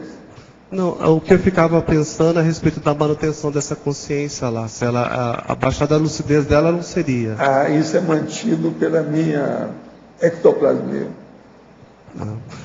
Bacana você ter comentado isso. E como é que é a formação de um OFIEX?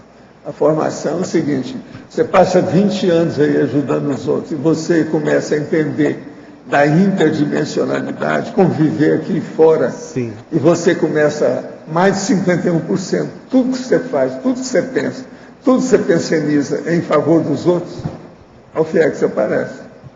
Porque você já está quase mesmo uma consciência. Ok. E você entendeu? Deixou de ser o homem bicho, o bicho homem, o bicho animal homem. Tá. Você já é uma consciência. Você está trabalhando tanto com consciência, Tenebres é isso. Se atende, raramente você vai atender uma pessoa que eles tiraram do corpo para ir lá para ser atendida. Que essa, se precisar, eles vão diretamente, dá um jeito ela chegar aqui para você ver, você fazer um arco voltaico nela. Okay. Lá quase sempre é consciente.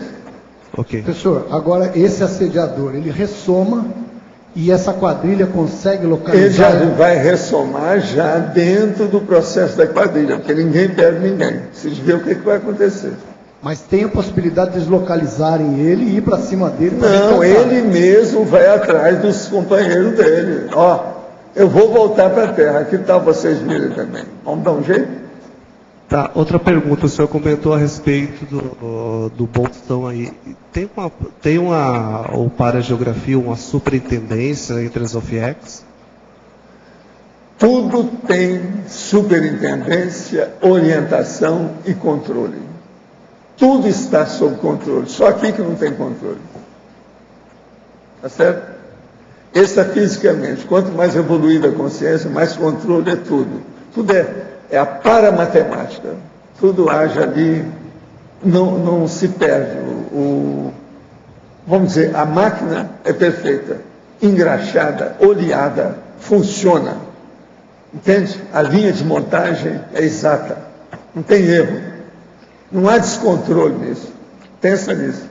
Paulo, você falou de uma agenda extrafísica da OFIEX, que você teria, essa agenda é uma agenda física. Você tem?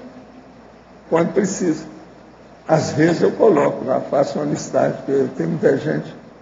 Mas agora, ultimamente, eu estou trabalhando muito na questão mental somática, eles aliviam a minha OFIEX.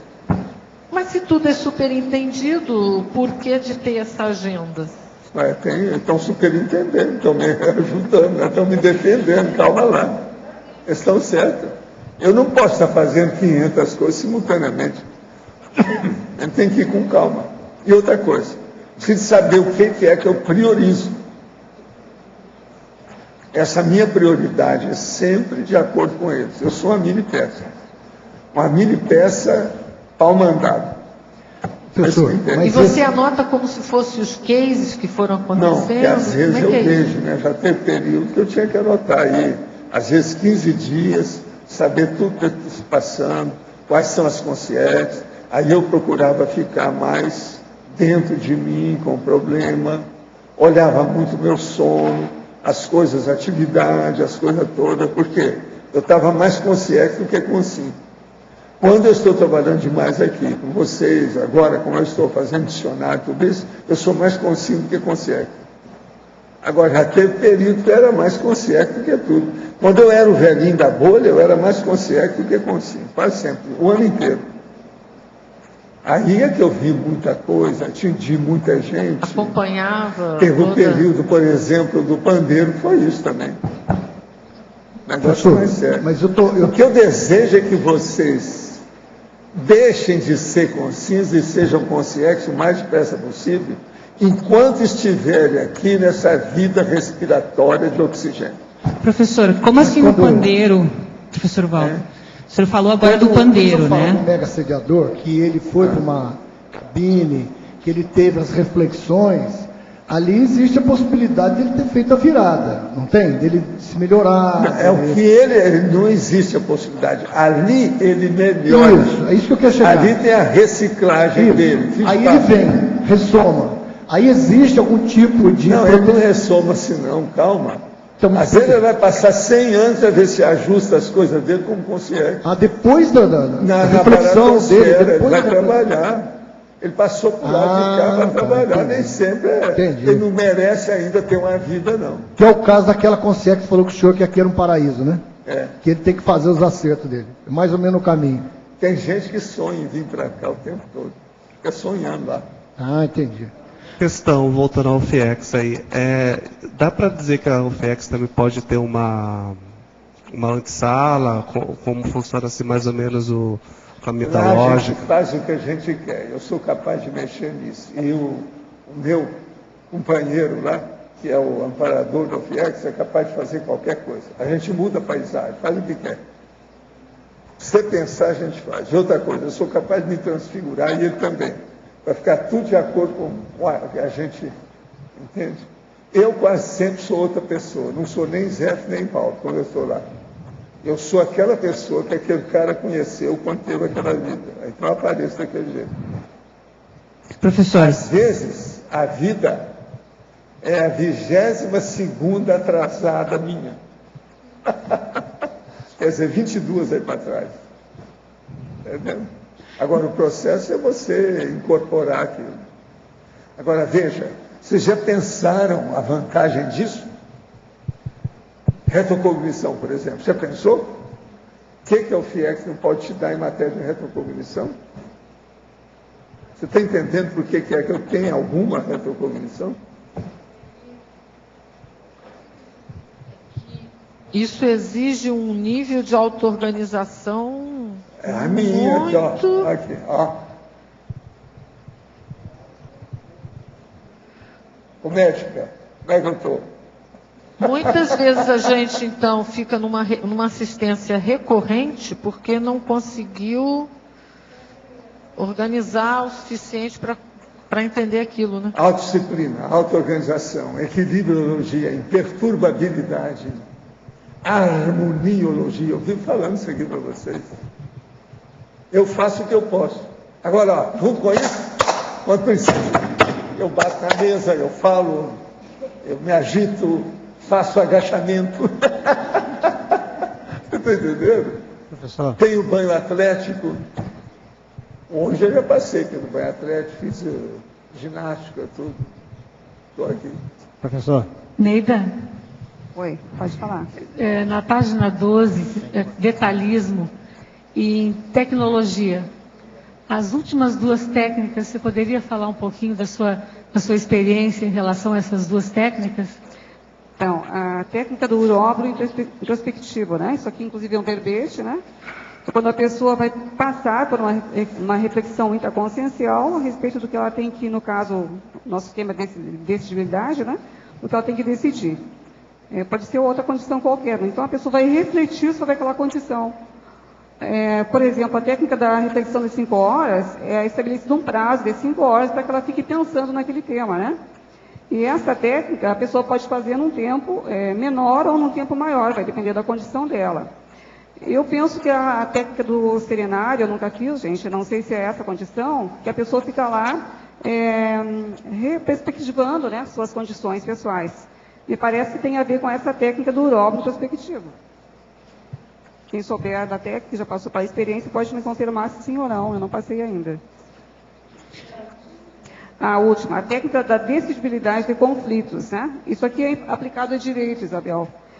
Por exemplo, assim, direito é praticamente uma ciência, né?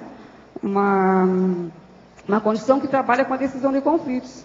Então, por exemplo, essa lá para decidir, caso tenha uma jurisprudência sobre o caso, né? Já decidir logo se pode decidir tomar uma decisão ou não, ou criar uma jurisprudência sobre isso. Vamos supor, ela pode tem alguma lei que legisla sobre, por exemplo, separação de casal. Ela vai ver a condição, a melhor condição para isso, no caso, né? Sobre partilhamento de bens. Tá? Então, nesse sentido, ela está lá para resolver conflitos sociais. Não seriam conflitos intraconscienciais, como é o nosso caso, né? Mas, de certa forma, as pessoas envolvidas poderão fazer uma outra técnica. Uma coisa puxa a outra, né? Pode, aqui pode entrar o para-direito. Eu não sei se está colocado aqui, se estou dando uma olhada na página. Não tem muita relação, mas aqui, ó, dentro da taxologia, só para entender, Isabel, eu coloquei aqui, ó, o item 15 que fala da paradireitologia, né?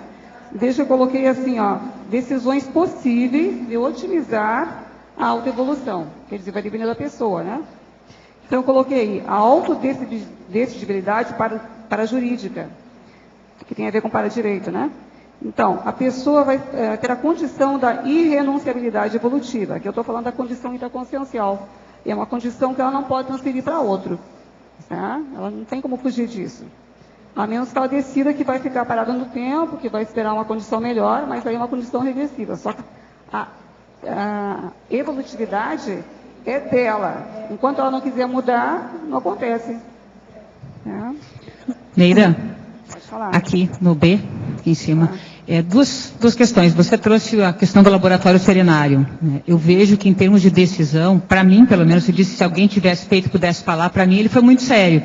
Porque você fica 3 dias, né? Você fica sexta o dia inteiro, sábado o dia inteiro, domingo o dia inteiro, sai segunda de manhã. Então você reperspectiva todas as suas decisões, reperspectiva o que realmente é importante, o que não é importante. E não tem jeito, você tem que ficar lá os 3 dias em silêncio com você, pensando, refletindo, não tem celular, não tem internet, não tem nada, né? Não dá para escapar, não tem escapismo nenhum. Intraconsciencial, né? Intraconsciencial, a pessoa com ela mesma. 100%, exato. Então aí não tem realmente por onde correr, a pessoa vai se ver mais dia, né? Ou menos dia, ou na sexta, ou no sábado, ou no domingo, mas ela acaba realmente se olhando e tomando umas decisões sérias e ponderadas, e aí muitas vezes reperspectiva mesmo a questão da ProEx, toma um outro prisma, um outro foco. É que essa questão que eu tinha falado antes, certo? A questão do urólogo tem a ver com a questão da circularidade, né? A cobra comendo o próprio rabo. Então, uma pessoa vai e volta, mas é dentro da sua intraconsciencialidade. E na técnica da reflexão de 5 horas, ela até pode usar essa questão do urólogo, mas ela pode utilizar também outras referências, né? Aqui no caso a pessoa vai estar pensando com ela mesma. Eu não sei se é isso que está te referindo, né? Que a pessoa ficar sem comunicação, sem internet, sem nada, e ela só tem que refletir. É uma maneira da pessoa realmente se, entre aspas, forçar a realmente refletir, analisar. E tem um outro ponto que eu achei interessante, que me chamou muito a atenção, além da quantidade de informações escritas, que é como se você saísse de você consegue se ver, né, durante esses dias, desde pequeno, jovem. A pessoa sai, vai se ver de fora. Exato, ela consegue se ver de fora. Então, nesse ponto também o serenário ajuda muito, né? Agora eu queria te perguntar, aproveitando que a gente está conversando, na primeira folha, na página 11, lá embaixo em fatologia, de baixo para cima, você trouxe, na terceira linha, né, de baixo para cima, você trouxe a ausência de autoarrependimentos. Em que sentido os autoarrependimentos? Porque às vezes a gente erra na dose, carrega de mais ou de menos. Então, em que sentido? Uma coisa que eu penso, Fabiana, é o seguinte, que arrependimento não leva a nada, né? Não leva a nada no sentido de mudar a condição. Vamos supor, errou. O que tu pode fazer para mudar aquela condição? Que só se arrepender e ficar assim, me arrependi, vou chorar, uma semana, 2, 3, não resolve, né? Então a pessoa tem que ponderar e ver qual é a melhor condição para que ela siga em frente ou que ela possa consertar, se for o caso, né? Ok. Ir em frente, porque apenas a condição do auto-arrependimento por si só não leva a nada. Tá. É como se a pessoa, que me referia nesse caso, é o fato da pessoa perceber que escorregou e a partir desse momento utilizar o erro como se fosse uma ferramenta para o acerto. Exatamente, que na hora que a gente, vamos dizer, pisou na goiaba, né? Isso. O que é que a gente pode fazer para não repetir aquilo ali? Okay. Então tem que tirar proveito daquele erro, exatamente, não vai simplesmente ignorar ou menosprezar. Para que serviu? O que a pessoa aprendeu com aquilo? E seguir em frente. E um outro ponto que eu gostei foi da tua maniologia, na página 13. Aí só salientando, achei interessante. Acho que bem direto, né? Esse aqui tem tudo a ver com esse tema, né? Exato. Com atos de abolir a mania das postergações. Que tem a ver também com a questão aqui da coloquiologia. O ato é não ficar em cima do muro. Que é aquilo que você estava colocando no exemplo lá para a Tânia, né? Eu vou fazer tal coisa amanhã. E a pessoa fica no amanhã e o amanhã não chega, né? Sim. Muito bom, obrigada. Eu queria aproveitar só e perguntar para o professor Valdo, aqui no seu verbete, Arque para Percussienciologia, o senhor trouxe a definição, que a minha pergunta diz respeito à arquilucidez, lá em cima, na terceira linha, na introdução. Essa arquilucidez é uma lucidez ajustada, pontual, em cima do lance, nesse sentido, professor? O que é que você quer? Não entendi isso aí. Lá na página 4, em introdução, na terceira linha, o senhor traz a arquilucidez. Aí, o que... Arquilucidez é a hora que você tem alguma coisa já de nível da cosmoconsciência. É uma percepção que já transcende pelo parapsiquismo e você vê a coisa multidimensionalmente. Nesse sentido. Tá. Eu achei que tinha um pouco mais a ver com a lucidez mais pontual, mais específica de um mas olha, que tudo parece, mas tudo é diferente. Presta atenção. Hiperacuidade, paraperspicuidade, mega acurácia, arquilucidez, holopercussiência, holo discernimento e holomaturidade. Tudo parece, mas não tem nada igual. Tá. Há aspectos diferentes. Só mais uma perguntinha. Lá embaixo, em argumentação, na mesma folha, mesma página, o senhor traz o item número 1, a temperamentologia. Sim. O senhor pode aprofundar a questão da... É sobre a identificação do pequeno detalhe da holosfera energética da pessoa que acaba de ser apresentada, caracterizando indiscutivelmente uma fissura do temperamento a partir de sutil paralisia facial, em geral somente percebida pelo técnico profissional da área da saúde humana. Paralisia facial é uma das coisas mais comuns que tem, que ninguém fala nisso nem vê. É só você chegar na televisão, eu sou capaz, num dia que aparece o povo na televisão, eu sou capaz de apresentar às vezes 2, 3 casos que a pessoa teve paralisia. E ela nem sabe. Nós todos temos uma face diferente da outra, tá certo? Por acidente, por parto, milhões de coisas. Ninguém tem um rosto igual ao outro, a metade do rosto igual ao outro, é diferente.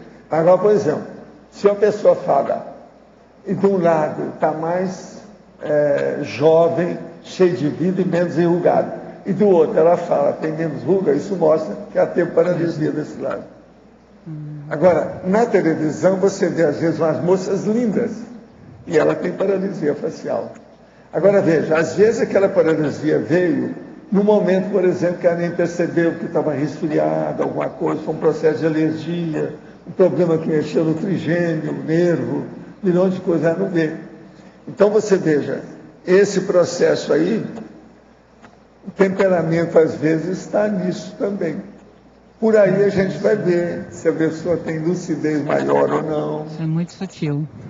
A gente pergunta, então às vezes eu sondo. Esse ano mesmo eu fiz isso aí com algumas pessoas que chegaram. Eu virei e falei assim, você já viu alguma coisa de paralisia na sua família? Alguém teve alguma coisa assim, paralisia? Então, para ver se a pessoa sabe o que é. Teve uma pessoa que eu perguntei, eu falei assim, não, eu tive um período que eu tive paralisia aqui, ó, desse lado do meu rosto. Está vendo que é diferente? A pessoa sabia. Mas a maioria nem sabe que isso existe. Entendeu? Muito sutil esse vínculo com o temperamento. É. Ok, obrigada. Ontem à noite tomei uma decisão relativa à minha dupla. Decidi morar com ele. Que decisão! À noite acordei às 4 horas da madrugada. Saltei da cama em pânico. Não conseguia me localizar no quarto. Meu coração batia descompensado. A sensação que tinha era de despedida, como se pessoas ligadas a mim tivessem partido e me deixado para trás. Acordei pela manhã bem. Isso significa que está correta a minha decisão? Sim. Você ficou livre dos assediadores. Isso aqui está na cara. Você quer explicar o agora? Ela ficou livre dos assediadores. Está na cara. Gostaria de saber a opinião do senhor sobre os processos de cura da apometria quântica e sobre as limpezas energéticas feitas nas pessoas, onde se tira grande quantidade de ectoplasma com a finalidade de limpar as malhas energéticas. Estou pesquisando sobre o assunto e observo de que modo os terapeutas aplicam essas técnicas. Estão bem desequilibrados, alegando com facilidade a presença de chip dos seus corpos e até mesmo clonagem dos mesmos. A princípio achei que fosse alguma técnica positiva de cura, mas agora estou em dúvida. Olha, tem muito excesso disso, principalmente quando eles começam a usar a apometria junto com o processo vamos dizer, o processo espírita, junto com esses problemas vamos dizer, as facções que tem ali dentro, o que é que eles arrumam para enrolar as pessoas, para seduzir a pessoa, para trabalhar com aquilo. Precisa de ter muita sinceridade, muita franqueza nesse processo todo. Examina por aí, você vai ver. Agora, você sabe, energia tem por todo lado, precisa saber o que o povo está fazendo com isso. Agora, nós não podemos esquecer que espiritismo não é bem uma religião. Hoje é mais um setor do processo de cristianismo, J. Cristo. Então, como é que fica isso? Vamos pensar, é difícil. A verbetógrafa. Binomiologia, página 13, primeira linha. O binômio azáfama e reflexão. E na última linha, o binômio segundos de loucura e interprisão, séculos de reparação, recomposição. Poderia aprofundar? Então, esse binômio azáfama e reflexão tem a ver com a condição de como é que a pessoa escolhe, né? A pessoa pode ser precipitada na sua escolha, se confusina, fazer uma coisa precipitada, né? E nisso vai gerar uma imprudência, uma precipitação que não vai levar a um resultado positivo. E o segundo binômio que ela perguntou, que no caso é o último aqui da lista, né? O binômio segundos de loucura, que é a interprisão, e séculos de reparação, que é a recomposição, tem a ver com esse anterior. A questão das atitudes precipitadas. A pessoa não ponderou e, às vezes, no momento que ela tomou uma atitude, que é uma coisa doida, digamos assim, eu estava olhando outro dia na internet, há poucos dias, a condição de uma mãe que ela matou todos os filhos e depois se suicidou. Agora, vocês imaginam como é que vai ser essa interprisão, como que já ficou essa interprisão, né? Então, foi um momento de reflexão, sei lá por que condição que foi. Então, segundos de loucura, interprisão, séculos de reparação, recomposição com o grupo. Professor, o senhor tem dito que tem comparecido aqui personalidades conscientes, né, intelectuais, Rousseau e outros tantos. E chegou a vir, ou tem vindo alguma personalidade que no passado foi ligada ao espiritismo e que veio aqui para conhecer o que é Conscienciologia? Tem aqueles espíritos codificadores, aqueles que ajudaram Allan Kardec, tem muitos desses. O próprio Zé Filharão. Sim, então esse povo tem, mas O que você quer saber? Não, para saber se ele está tendo assim uma tendência de Não deles, tem nada que ver. Deles expandirem um pouco mais. Nós temos mais contato com gente da metapsíquica. É mais que com os espíritos. Porque o espiritismo virou, como eu estava falando aqui, mas a tendência com o tempo, não são as consciências ter esclarecimento também? O problema nosso é trabalhar com gente que seja universalista. O espiritismo virou sectário. Não é isso que eu estou dizendo. Eu estou dizendo assim, essas consciências, a tendência deles é ter esclarecimento, é expandir, é passar para o lado da conscienciologia, que está mais verpom. Aqui da turma deve ter gente desse povo. É isso que eu estou dizendo. Eles já começaram a aceitar como uma verpom, como uma questão mais avançada. Isso. Tem esse tipo de... Tem. Mas não é só isso, não. Às vezes tem gente da teosofia, tem gente do rosacrucianismo, tem gente da maçonaria, tem gente de tudo quanto é essa seita. Está tendo um convergimento. Outra coisa, tem gente africana, afrodescendente na outra vida, né? Todo tipo. O nome bonito agora é afrodescendente. Não se fala nem preto, nem negro, nem sarará. É afrodescendente. Estou de acordo, muito bacana. Precisa acabar com essa situação. Racismo é loucura. Tá certo? Porque no livro Projeções, por exemplo, o senhor fala que encontrou com Arigó, né? Teve uma visita que o senhor encontrou. Estou dizendo essas personalidades. Arigó queria que a gente fundasse uma cidade com ele. Naquela ocasião, todo mundo queria fundar a cidade, me convidaram para fazer tanta cidade por aí afora. Ele não ressomou ainda não, né, professor? Arigó? Eu não sei, eu perdi de vista. Tem gente que você perde, né? Fica desinteressado, você não sabe que se encaminhou, você não seguiu o processo. Você tem que seguir o follow-up, tinha que me dar a ficha. Eu acho meio complicado o pessoal do espiritismo, assim, grosso modo, né? Entender a Conscienciologia, porque eles usam, na verdade, duas Bíblias, né? Tem que renunciar demais. Eles usam, na verdade, duas Bíblias, que é a de Cristo e o livro dos Espíritos. Mas o pior não é isso, não. Eles usam, na verdade, são 10 livros. 5 é o Pentateuco dos judeus. E 5 são os livros de Allan Kardec. São 10 livros. Não, mas eles usam o Espiritismo é isso. Então, a seita é difícil hoje. Não, porque o senhor Por falou... isso que eu falei com a Lacerda, não vai levar a apometria para o Espiritismo, você vai ficar preso. Ele ficou. Mas já estava muito cansado, já tinha uma certa idade. Não, porque o senhor falou que o Rousseau fez a virada dele no SCP-2, não foi? Não, ele mudou. Isso. Quando nós estávamos fazendo o SCP-2, ele queria até falar sobre o assunto. Agora, eu conheço o Rousseau, está no processo do Zéfiro, a gente acompanhou os processos dele só 2 séculos. Mas então... E ele ficou sem ressomar nesse período, igual o Zéfiro. É por isso que eu estou falando, pode ser que outras consciências com o tempo vão... Tem um monte de tudo quanto é lado. Espiritismo, teosofia, filosofia... Nós temos gente aqui do Egito Antigo, da turma antes de Stonehenge. Pois é. O que você quer? Neida, aqui na letra B, na página 11, na fatologia, na segunda linha de baixo para cima, você poderia comentar a manutenção da direção megafocal na sondagem pela melhor escolha? Que tipo de técnicas você usou? Como que você viu isso, assim? Então, a manutenção da direção megafocal na sondagem para melhor escolha. É aquela questão, Laísa, da pessoa ver o que é prioritário para ela naquele momento, né? E ver se a sua bússola, o seu ponteiro está focado naquela direção. Caso não esteja, ela vai ter que retomar, fazer algumas reciclagens, alguns redirecionamentos, né? Para que ela possa chegar nessa melhor escolha. Tá? Ela pode usar, por exemplo, as técnicas que nós estávamos falando antes. Eu até vou ler a seção tecnologia, porque tem uma técnica aqui, gente, que é a segunda, que diz assim, ó, a técnica da análise das autodecisões. Essa técnica está no livro do professor Luciano Vicenzi, aqui, ó, na página 1, 2, 3. Então, onde ele fala 4 etapas básicas para que ele possa tomar a decisão. Então, algumas pessoas usam essa técnica e se dão bem. Então, cada um vai achar o seu estilo, aquele que melhor lhe convém, para que ela possa ser mais assertiva, né?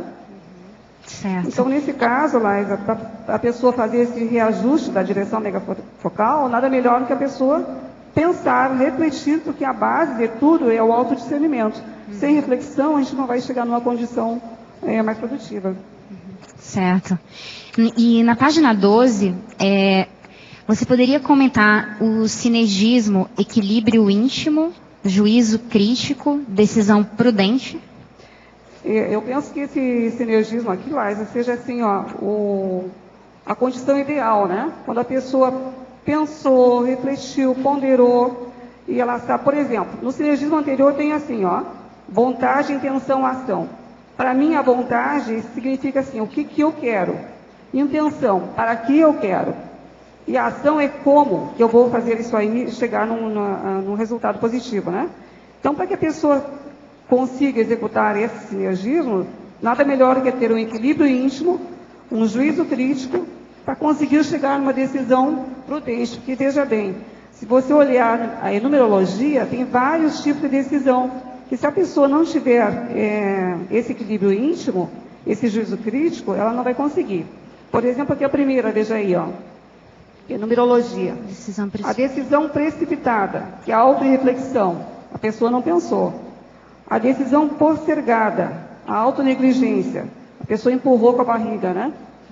A decisão crítica, aqui já começa a melhorar. A pessoa começa a pensar, aí começa a entrar a questão do juízo crítico. A decisão equilibrada, que é o autocomedimento, que também tem a ver com o juízo crítico ali. A decisão discernida, a autorreflexão. E para chegar na autodecisão libertária, do autoconhecimento, né? E na autodecisão cosmoética, que no caso seria a decisão prudente. Ok? Ok, obrigada. Preciso esclarecer uma coisa para você, que fica bem claro uma coisa. Nós não somos sectários. Nós não somos facção de nada. Nós estudamos a consciência de modo geral. Somos universalistas.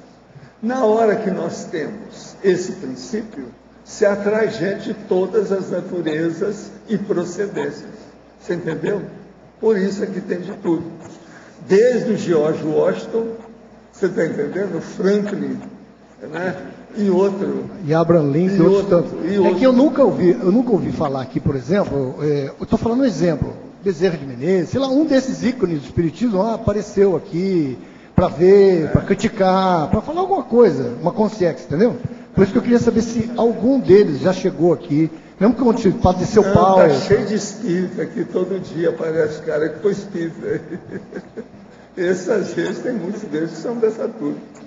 Faz parte. Valdo, você falou sobre a técnica do caveirão e a técnica do sarcófago. Poderia falar da técnica do caveirão? Hoje mais cedo a gente estava falando... A técnica do caveirão é o seguinte, a hora que você está com a corda toda e não tem medo daquilo que você está fazendo. Sua intenção é boa, você está cheio de energia, está sendo comandado por uma equipe extrafísica, é o caveirão. Ele entra é um tanque de guerra. Ele entra blindado totalmente. Hoje mais cedo o Washington estava falando da camuflagem da baratosfera. Então existe a camuflagem, né? Para você entrar na baratosfera. Não, aí isso é outra coisa. Existe a camuflagem, o disfarce, você entrar infiltrado, fazer espionagem, isso tudo tem, extrafisicamente. Cheio de energia. Na baratosfera tudo é possível. E você tem que fazer. Foi por isso que os caras me descobriram lá e quiseram acabar comigo. Falou que pode ter risco de eu morte. entrei ali disfarçado. Agora, outra coisa, eu entro com a cara de Satã, capeta, diabo, dragão, tudo isso. Você vai bem alterado. Cara de... Ninguém reconhece o Valdo ali. Pois é. Às vezes é preciso. Cheio de energia. Assistir. Muito bom, obrigado. Neida, é impressão minha ou você já veio nessa vida uma pessoa altamente decidida? Olha, o meu mega trafor é determinação cosmoética, tá? Então, acho que tem a ver com decidibilidade, né? Com qualidade. Então, assim, tem muitas coisas que eu realmente tenho facilidade para ter uma decisão mais assertiva. Mas em algumas outras áreas eu ainda não sei decidir. Porque se eu já tivesse conseguido me superar em todos esses níveis, eu já seria, pelo menos, desperta, né? Não estou muito longe disso. Mas eu tenho outra forma de determinação. Muito obrigada.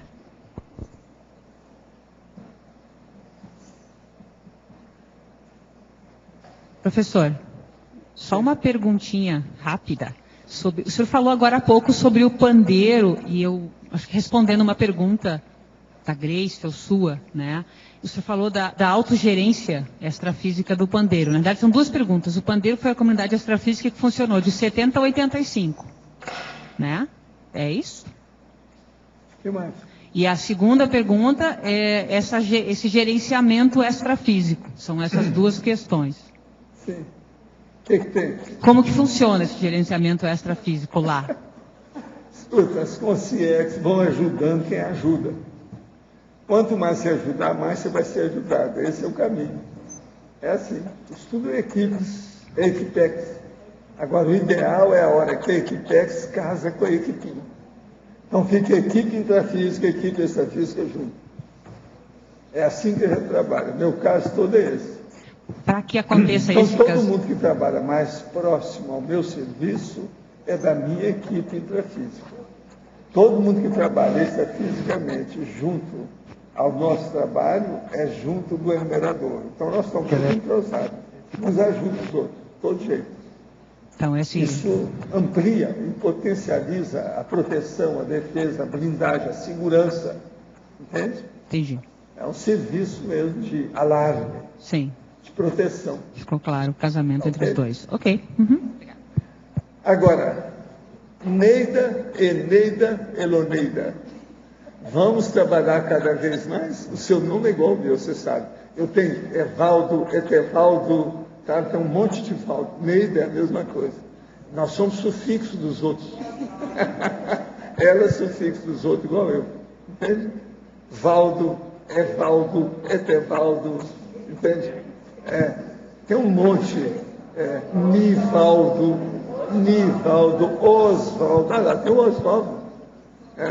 Agora, Neida é a mesma coisa. Por exemplo, Eloneida Stuart. Não é isso? Eneida. Existia até uma atriz com esse nome de Eneida. Entende? Tem um monte dessas. Pois é. De modo que eu espero, então, todas essas Neidas em mais 100 verbetes. Tá certo? Muito bom. Os nossos comerciais, por favor. Obrigado. Hoje tivemos 55 assinaturas no livro de presença, 23 perguntas presenciais, 19 perguntas online.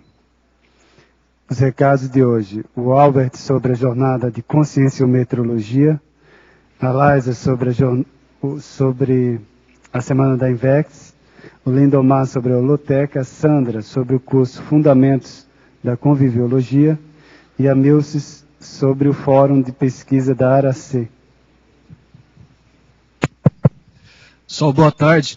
Sobre a jornada da Conscius, né, a primeira jornada internacional de conscienciometrologia, que ocorrerá 6 a 8 de julho, ou seja, o mês que vem já, né? A gente está fazendo algumas atividades pré-eventos. Uma dessas atividades ocorrerá amanhã, em parceria com a Apex. Nós vamos estar participando daquela webconferência deles. Para acessar online, o endereço é www.apexinternacional.org. É amanhã, sábado, 15h30 às 17 horas. Estão todos convidados. Obrigado. Olá, a Sinvex, a IAC e o CAEC tenho o prazer de convidá-los para a 8ª semana da INVEX, que ocorrerá de 15 a 22 de julho no campus Discernimento. No dia 15 de julho, nós teremos um curso chamado Atacadismo Assistencial Teático, Desafios e Oportunidades, com os professores Wagner Alegrete e Nancy Trivelato. Nos dias 21 e 22 de julho, que é um final de semana, teremos o curso Campo Assistencial Holossomático, com o professor Hernandes Leite, que será realizado aqui no Salão das Dinâmicas do CAEC. E dos dias 16 de julho a 19 de julho, nós teremos o 10º Congresso Internacional de Inversão Existencial.